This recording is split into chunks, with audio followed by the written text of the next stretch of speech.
Hey guys, it's Pastor John. So glad that you are able to join me today as we continue our journey through the Gospel of Luke during our lunch with St. Luke. In today's episode, we are really going to see God move in a beautiful way to accomplish His plan, to accomplish His purpose, to really uh, set things up uh, for the birth of Jesus. Now, before I go into today's studies, we're going to continue looking at Luke chapter 2 together. I do want to mention just real briefly, um, after our talk yesterday, I had mentioned that I didn't know much about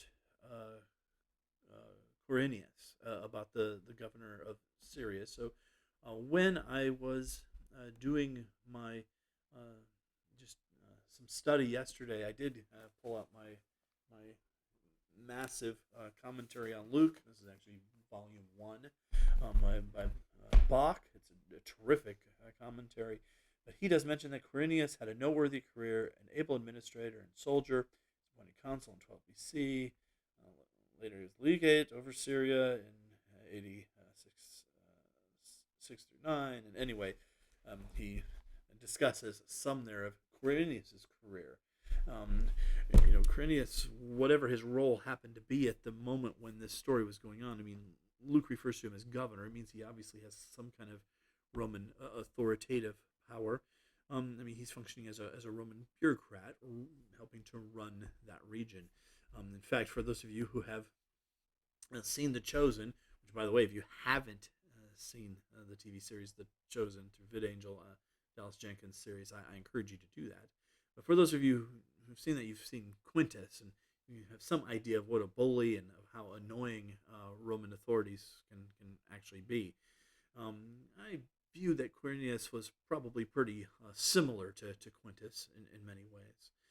And of course, when Caesar gives his order for, to have a census, and we know that those kind of orders happened, that those counts occurred. In fact, we have even kind of record of one that happened just prior to this that Augustus had done. Augustus was known for his administrative capabilities.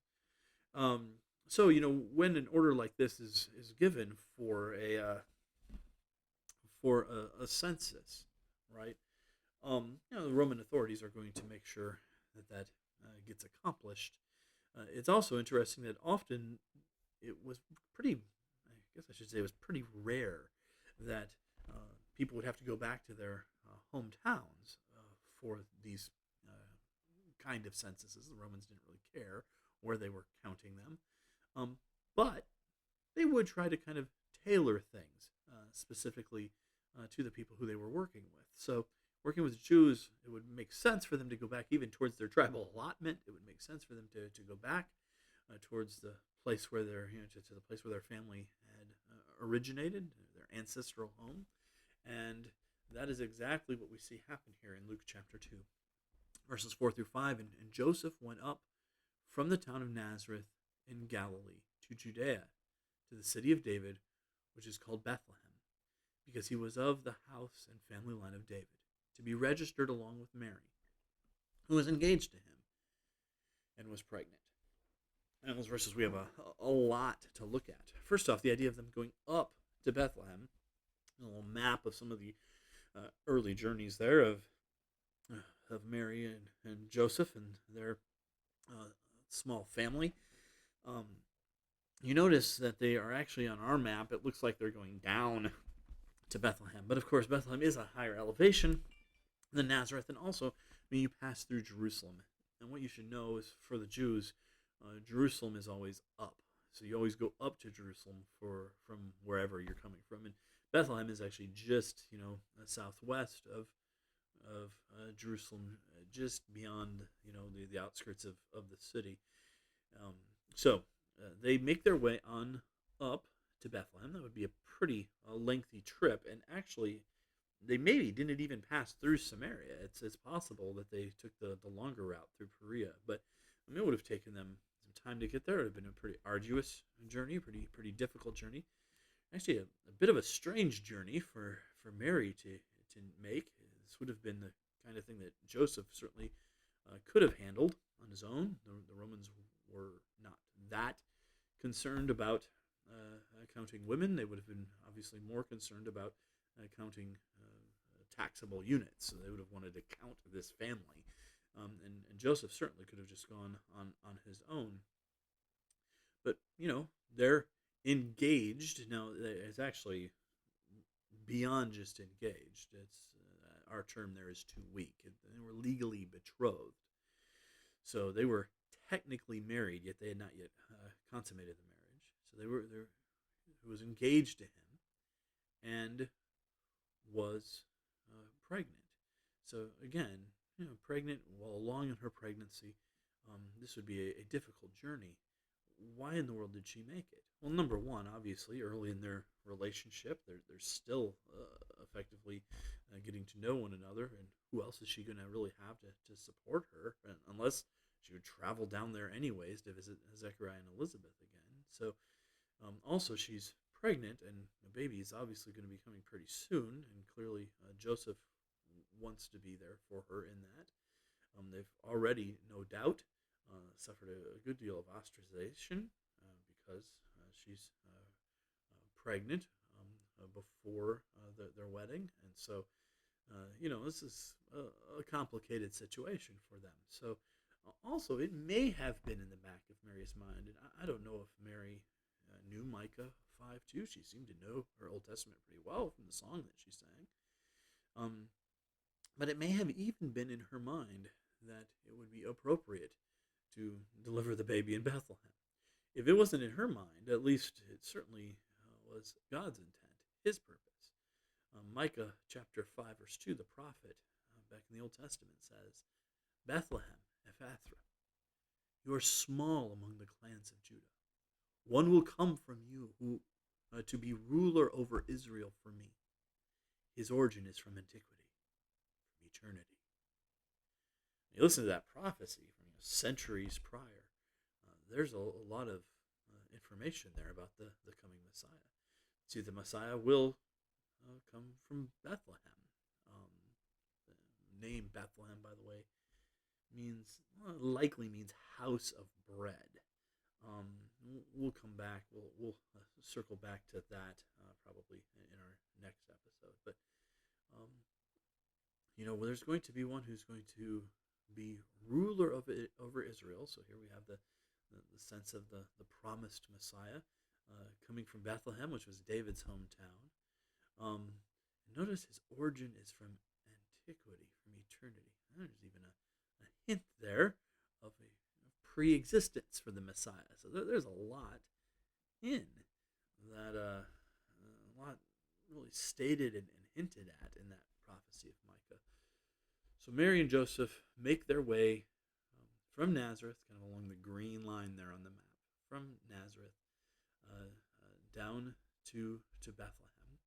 And there's actually a place, and we're going to look more at this next time, but there's a church that Constantine and his mom was the patron to see a few of the first church buildings built, and one of the first church buildings that was ever built was this church, the Church of the Nativity. There, on the outskirts of Bethlehem, there's a cave, and caves were often used as stables.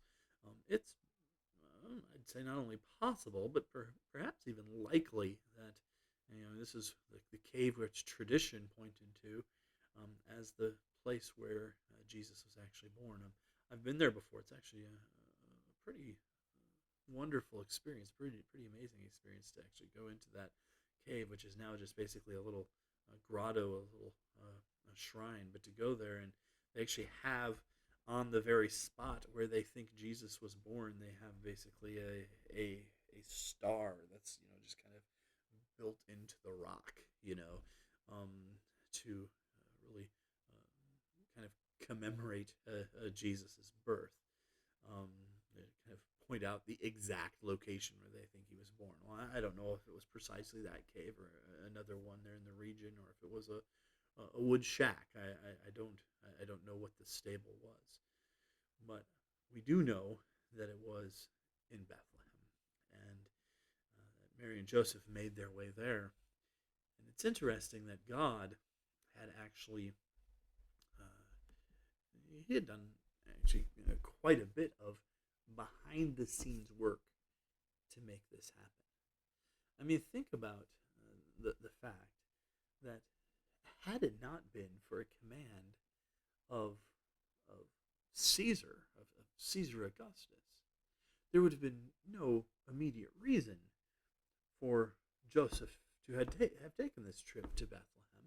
And very unlikely they would have traveled while Mary was pregnant.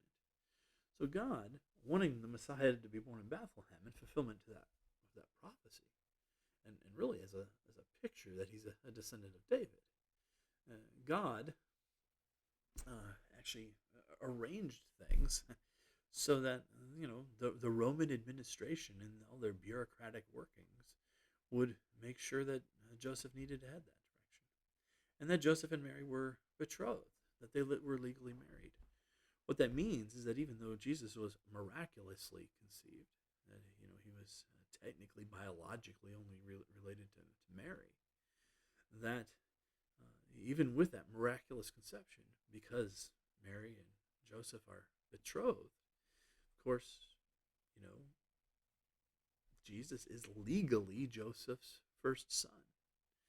Jesus is legally, effectively adopted by Joseph. Joseph is going to, be the one who names and raises Jesus beyond even being his stepdad. He really is his adopted dad. And as such, Jesus has legal right to, well, for example, being a descendant of the line of David. He's genetically recognized as a descendant of the line of David through Mary, but legally recognized through Joseph. So, how might God be shaping your circumstances right now? Obviously, our purpose and design for our life is clearly different than Jesus' purpose and design. We see how God orchestrated the events of Jesus' birth, and just prior to Jesus' birth, to be working out that plan. And we can know that God is orchestrating the events of our life to be working out his plan as well. How might the circumstances and those things that are going on in our lives today actually really be God doing his work to work out his plan and his mission in our lives?